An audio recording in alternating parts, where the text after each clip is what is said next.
Hi friends, welcome to చిన్ని kitchen. ఈరోజైతే పచ్చి మామిడికాయలతో ఉరుగుబద్దలు ఎలా చేసుకోవాలో చూపించబోతున్నా. పచ్చి మామిడికాయలను తీసుకుని నీట్గా కడిగేసుకుని క్లాత్తో తుడిచేసి ఆరబెట్టుకోవాలి. ఆరిన తర్వాత ఈ తొక్కనంతా తీసేసుకోవాలి. ఇలా పచ్చిగా ఉన్న మ్యాంగోస్ తీసుకోవాలి.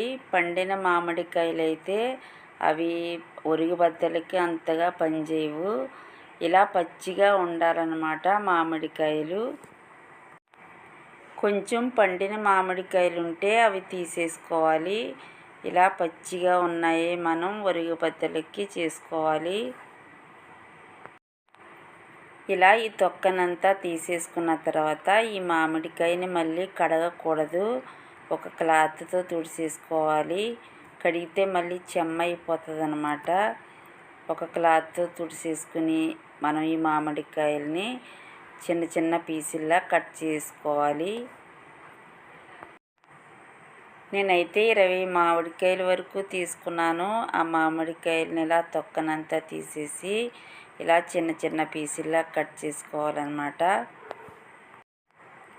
ఉరుగుబద్దలకి ఇలా పొడవుగా కూడా కట్ చేసుకోవచ్చు, త్వరగా ఆరతాయని నేను ఇలా చిన్న చిన్న పీసుల్లా కట్ చేస్తున్నాను. చూడండి, ఇవన్నీ ఇలా కట్ చేసి పెట్టుకోవాలి. ఇలా చిన్నగా కట్ చేసుకుంటే త్వరగా ఆరిపోతాయి అన్నమాట ఎండలో ఆరబెట్టినప్పుడు. ఇలా కట్ చేసుకున్న మామిడికాయ ముక్కలన్నీ ఒక ప్లాస్టిక్ డబ్బాలో వేసుకోవాలి. నేనైతే చిన్న టబ్బలో వేస్తున్నాను. మామిడికాయ ముక్కలు అయితే కట్ చేయటం అయిపోయింది. ఈ టెంకలు ఉన్నాయి కదా, అవి ఫ్రిడ్జ్లో పెట్టుకుని ఎప్పుడైనా పప్పు కర్రీ వండుకున్నప్పుడు పప్పులో వేసుకుంటే బాగుంటుంది. ఇప్పుడైతే ఈ మామిడికాయ ముక్కల్లో ఉప్పు వేసుకోవాలన్నమాట. కళ్ళుప్పు వేసుకోవాలి. నేనైతే 1 కప్పుడు కళ్ళుప్పు వేస్తున్నాను. ఈ ఉప్పుని వేసుకున్న తర్వాత కొద్దిగా పసుపు కూడా వేసుకోవాలి. ఈ మామిడికాయ ముక్కలన్నీ ఇలా మంచిగా కలిపేసుకోవాలి. ఈ ఉరుగుబద్దలన్నీ ఎండిపోయిన తర్వాత మాగాయ పచ్చడి కూడా పెట్టుకుంటారు.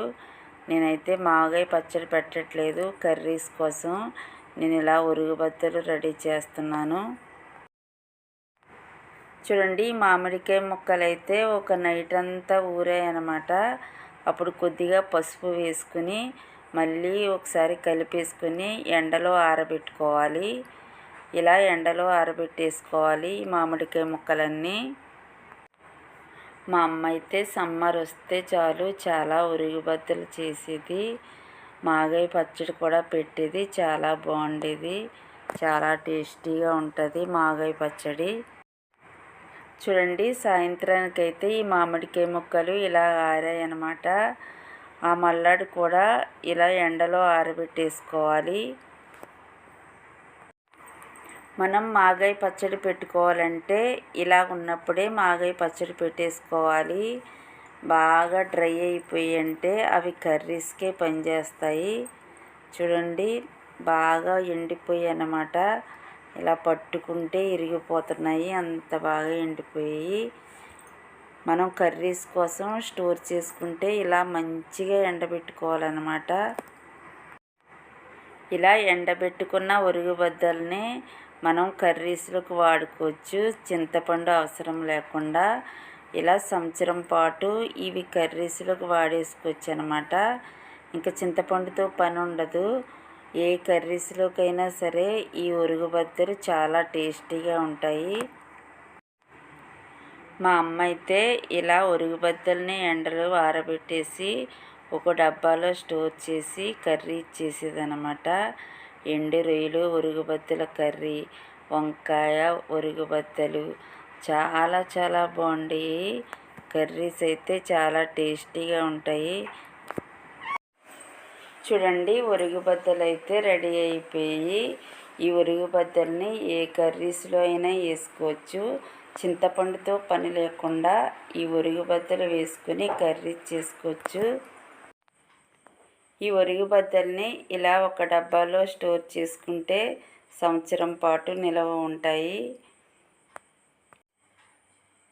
మనకి చింతపండుతో పని లేకుండా ఇలా ఉరుగుబద్దలతో కర్రీ చేసుకుంటే చాలా టేస్టీగా ఉంటాయి, హెల్తీ కూడా.